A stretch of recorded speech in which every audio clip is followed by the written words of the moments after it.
Namaskar and welcome to another episode of What Does This Data Say?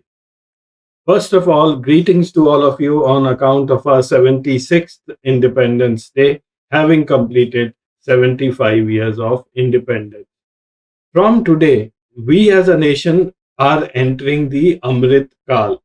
Now, if you have missed Nirmala Sitaraman's budget speech this year, this term has been devised by none other than our Prime Minister, Mr. Narendra Modi. According to him, a period of 25 years starting today, India is going to become self reliant. We are going to manufacture everything from a needle to an aircraft. Now, before you jump and say, isn't that what Jawaharlal Nehru said in the early 50s, just after independence? Well, the catch here is that the Atmanirbhar Bharat of Jawaharlal Nehru and the Atmanirbhar Bharat of Mr. Narendra Modi are entirely two different things. I'll talk about that some other day. So let's get on with today's episode. Before I start, the usual request, if you think the episode is good, please press the like button, share this episode with others, and do subscribe to the channel on which you are watching it. And I always look forward to your comments. As you are most probably aware, there are 11 states which will go to polls before the next general election of 2024. In these 11 states, in 5 states, BJP is in power. Actually, it is only in power in 3 states because in the remaining 2, Karnataka and Madhya Pradesh, they did not win the state assembly election. It's much later, through a overt or a covert operation, they regained power. The fate of 1,333 MLAs will be decided in these elections. Now, this constitutes roughly one-third of the total MLA strength in the country. So, for all the political parties, these elections are going to be extremely important. The opening batsman in this round of elections is going to be Himachal Pradesh, the elections for which is due in November this year. In the last election, BJP had 45 seats and the Congress 23 in a total of 68 seats. That was quite a majority for the ruling BJP. However, 2022 is going to be very different from 2017. Today, the BJP stands a much weaker party. Its allies has deserted them, and the Aam Aadmi Party is grabbing space in the northern states. So the result of Himachal Pradesh is going to be extremely important for the Bhartiya Janata Party because that is going to have a strong bearing on the next election, which is going to be held in December this year, that is of Gujarat. In the last 8 years, BJP has dumped several of its allies who at some point of time helped them come to power. There is this episode from Shekhar Gupta of ThePrint titled How BJP Lost or Dumped 19 Allies Since 2014.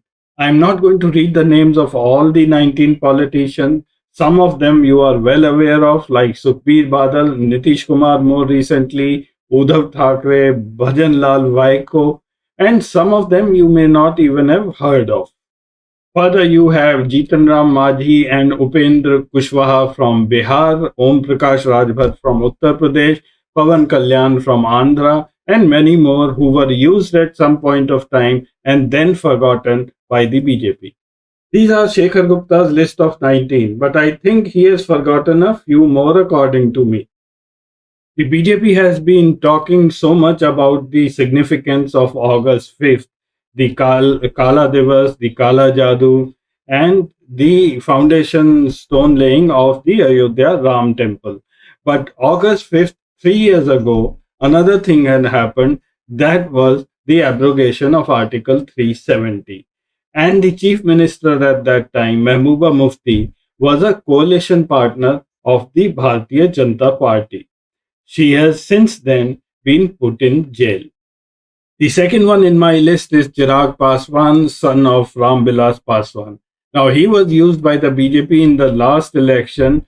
thinking that he would be able to cut the votes of Nitish Kumar and dislodge him. That didn't happen, and of late, Nitish Kumar has outsmarted the Bhartiya Janata Party itself. And where does it leave Chirag Paswan? Nowhere. Last one, Eknath Shinde. Now, no one is giving him an iota of a chance. There are already chinks in the armor, and this government can fall any day. And once the government falls, where is he going to go? Probably it will be another case of Ghar Wapsi. In the 2017 election, BJP got a vote share of 48.7% and the Congress 41.6, a difference of 7%, which was significant. Now, this resulted in BJP winning 44 seats, Congress 21. There were two independents who supported the BJP, and one seat went to CPIM. Since then, only one seat has changed hands between the BJP and the Congress. BJP now is 43 and Congress is 22. Many stalwarts of the BJP come from Himachal Pradesh. And these gentlemen, if BJP doesn't do well in these elections, have everything to lose. Their own career within the BJP is at stake today. But today the party is extremely worried because the indications in the last 2 3 years have been rather ominous for them. A major upset came last year when the Congress party wrested the Mandi parliamentary seat from the BJP. In 2019, this seat was won by the BJP candidate Ram Swarup Sharma by a huge margin of 68% votes. In the by-election in 2021, Pratibha Singh of the Congress just scraped through by 1% votes, which means that the swing in favor of Congress was more than 70%. At the same time, in October 2021, by-elections for three assembly seats were held simultaneously. Now, all these three assembly seats were won by the Congress party, whereas in 2017 assembly elections, the Congress was holding two of these seats and one was being held by the BJP. So some would say it's not a major loss because the BJP just lost one seat. Well, that's true, but have a look at the data. Just look at the last column of the win percentage. The first block here is 2021 election, the by-elections, and the block below is 2017. The first seat, Fatehpur, 2017 win margin of Congress was 2.2. In 2021, it went up to 10.2%, an 8% swing. The next seat, Arki, Congress got 5.5%, whereas it had done better in the 2017 election. The last one, Jubbal Kodkai, the BJP at that time had won this seat by a margin of 1.9%. This time, the Congress got 11.2, a swing of more than 10%. In fact, in this constituency, the BJP was relegated to the third position, and the number of votes it got were only 2,644. Now, this is not good news for BJP at all, because if you are talking of swings of 8 to 10%, then the number of seats which the BJP is likely to get will be less than 10 seats. Local municipal elections in any states can be very deceptive, and one should not extrapolate the results to an assembly election or a parliamentary election. In March 2021, election for four municipal corporations were held: Mandi, Dharamsala, Palanpur, and Solan. Out of these, two were won by the BJP and two by the Congress. If you take the aggregate of these four wards, the total number of seats is 64. BJP has 28 and the Congress 29. The race between BJP and the Congress remains neck to neck. The elections for Shimla Municipal Corporation were due in June July in this year in 2022. but those have since then been postponed. The BJP, in fact, doesn't want to conduct those elections because it doesn't want to commit the same mistake which the Congress did in 2017 when they conducted the Shimla Municipal Corporation election just before the election, and then they lost that election and subsequently the assembly elections too. So the Chief Minister Jairam Thakur used a ploy. He increased the number of seats in the Shimla Municipal Corporation, knowing fully well that the opposition is going to create a big hue and cry. And that did happen. A PIL was lodged in the High Court, and then the case has since then been pending with the High Court. Taking that plea, the Chief Minister has informed that the elections can only be conducted once the court makes a decision. Now, in the meantime, Jairam Thakur is using this opportunity to throw away a few reveries, as Mr. Modi calls it. To beat the anti incumbency, he has passed a law that gives property rights to slum dwellers. He has reduced power tariffs and he has increased the pay of government employees.